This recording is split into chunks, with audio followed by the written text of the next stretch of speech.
Hello there, and welcome back. It's been a hot minute since you saw me last. Colony is knee deep in the peak of our shipping season, getting out like 100,000 orders a day or more lately, which is absolutely fantastic and completely crazy. But by this time next week, it'll drop through the floor, we'll be past Christmas cutoff date, and my life will return to normal, which sounds awesome. But enough about work, let's talk about the playoffs. I'd say the playoffs are my favorite time of the year because normally I'm in the playoffs. That's not entirely accurate. Okay, well, at least I only have to talk about 4 games a week instead of 6 going forward in the recap. Since I missed last week's video, I was just going to make sure to do a shout out at the beginning of the league video for Week 12's high score, but it turns out that Week 12 high score and Week 13 high score happens to be the same guy. Pope 1 knows, hey buddy, runs hot into the playoffs on a 2-week high scoring streak, this week taking down Nick's T-Boys to Men 134.25 to 129.5. Pope Singular was led by Aaron Jones with 25.3 points, 16.7 of which came on his one 77-yard run. That play alone was the decider in this game. Besides that, you got 21.6 from Marvin Jones, 19.8 from James Robinson, and 19.4 from Deshaun Watson. A rare off game for Derrick Henry, as he only scored 5.4 points for you this week. Well, it's good to get it out of his system before the fantasy playoffs get going, I guess. Pope 1 joins the other Pope and Brandon as the only teams to have won 3 high scores this season. Nick got 27.1 from Jared Goff, 25.1 from David Montgomery, and 23.9 from Dalvin Cook. You opted to start Tyler Lockett and Julio Jones in your starting wide receiver slots, but your best scoring wideout of Deontay Johnson rode the pine this week with his 17.1 points being enough of an improvement over Lockett and Jones. That is not a law firm. To have gotten you the win. Nick has been a story of good luck and bad luck this season, as he would have clinched a playoff if not for that one Aaron Jones 77-yard touchdown run, which settled this game. Or if he had played literally anyone else this week except for Pope 1.0. Now, he's had some good luck as well. He did actually win 2 games this season by less than half of a point. Had either of those gone the other way, we wouldn't be considering this that close. In the week's biggest blowout, and I can't believe I'm actually saying this, my shit show of a team knocked off Alex's Do I Say Deuce Out 125.75 to 92.1, a 33.7 point margin of victory. I know, I'm scared too. My team was led by Derek Carr's 34.7 points, followed by Kiki Cootie's 25.6 points out of the flex spot. I also got 17.7 from Melvin Gordon and 14.4 from Darrell Henderson, which feels like the best week that I've ever had for starting running backs. I did get a goose egg from Kyle Rudolph, who I picked up to cover Gronk's bye week. I guess I could have just left it blank, to be honest. For Alex, you got 23.5 points from Aaron Rodgers and 21 points from Jonathan Taylor in your flex spot. The 4 starting slots taken by your wide receivers and running backs didn't work out the best, as all 4 players scored less than 10 points, with Terry McLaurin's 2.4 points bringing up the bottom of the pile. My wife insisted that I call you the father of 2047's NASCAR Cup Series presented by Tesla champion, Poppy Lee. That's a mouthful. At least someone with the Lee name will actually win a championship this millennia. Double kill. In the week's closest game, Drew's just-in-time CMC ekes out the win over Chris's 2-minute of defense, 107.25 to 106.1. Drew got 18.6 from Brandon Ayuk, 18.2 from Big Ben, and 17.5 from Adam Thielen. Going into the playoffs, Drew has to be concerned about the health of CMC, as this week he was forced to start Nyheim Hines and James White at running back. Doesn't sound like he's going to be available for the first round of the playoffs at the very least, as he was downgraded to doubtful status today. Chris got 22.8 points from Justin Jefferson and a quad box of players scoring 15 or 16 points. Russell Wilson, Michael Thomas, Alvin Kamara, and Wayne Gallman. Chris texted me for advice over the weekend on which player he should start, Michael Thomas or Chris Davis. I told him that I was nearly in last place and shouldn't be giving any advice, so I didn't. But at heart, I would have said Michael Thomas, which of course turned out to be the wrong play. Chris Davis wasted away on your bench this week with his 32.7 points, slotting in as the second highest non-quarterback this week. Elsewhere around the league, Lee's The Benchwarmers held off Josh's sober draft 108.5 to 107.3. Lee got 29.1 points from the beast that is Davante Adams and 23.5 from Cam Newton. Davante is absolutely grooving with Aaron at the moment.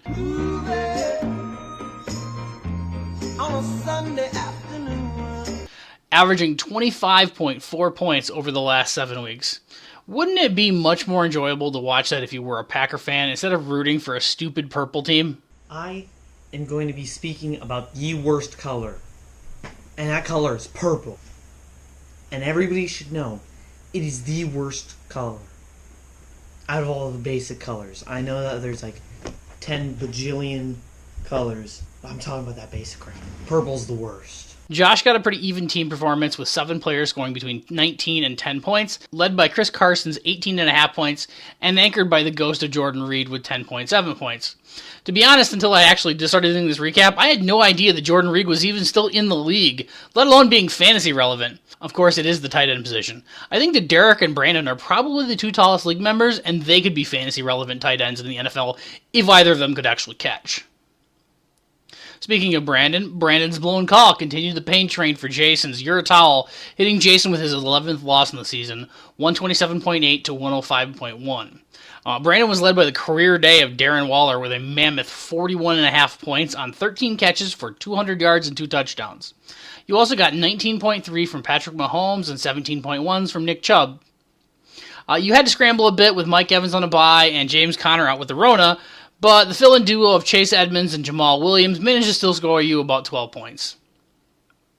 Jason was led this week by the 33.1 points from Josh Allen and 26.5 points from Cole Beasley. Rough week from Jason as the start of Frank Gore, 0.2 points, Hunter Henry, 1 point, and Chase Claypool, 4.8 points, put you behind the 8 ball in this matchup. I'm calling it now. Jay's had so many injuries, but he's still got several decent pieces to a team. I feel like at some point everybody on your team gets hot and gets you a win, despite you only having 2 wins on the season at this point. With the win, Brandon secures the 2 seed overall and a bye the first week of the playoffs. Jason gets a bye this week as well, but it's one that no one wants, grabbing a first-round bye in the Deuce tournament, giving only 2 shots to get that win that I think he might actually get.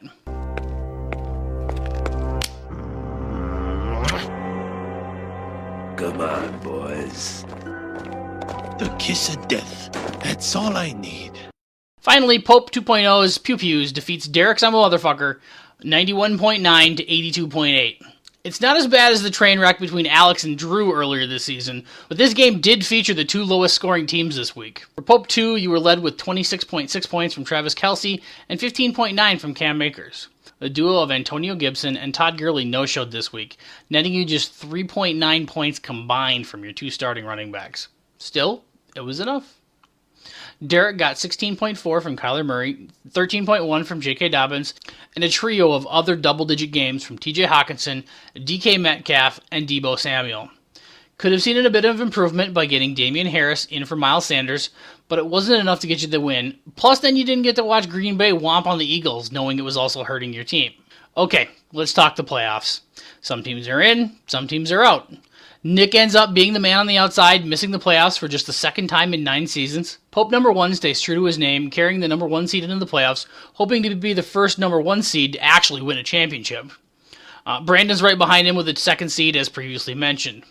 In quarterfinal number 1, we have the 3 seed of Pope 2.0's Pew Pews taking on Chris's 6 seed of 2 men and a defense. Chris is currently the favorite with a projected 7.3 point advantage. In their matchup history, Chris has won 5 of the 8 matchups, but they've never played in the postseason.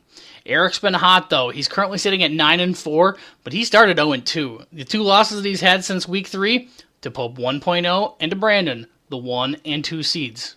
In quarterfinal number 2, it's the 4-5 matchup, with Drew's just-in-time CMC taking on Derek some motherfucker. Drew has the seeding advantage, but the projections currently favor Derek, with a 3.7 point lead on Derek's side. In past matchups, this has been a close one. Drew currently has a 6-5 lead in regular season games, but Derek has the only win when these 2 teams have actually met in the playoffs.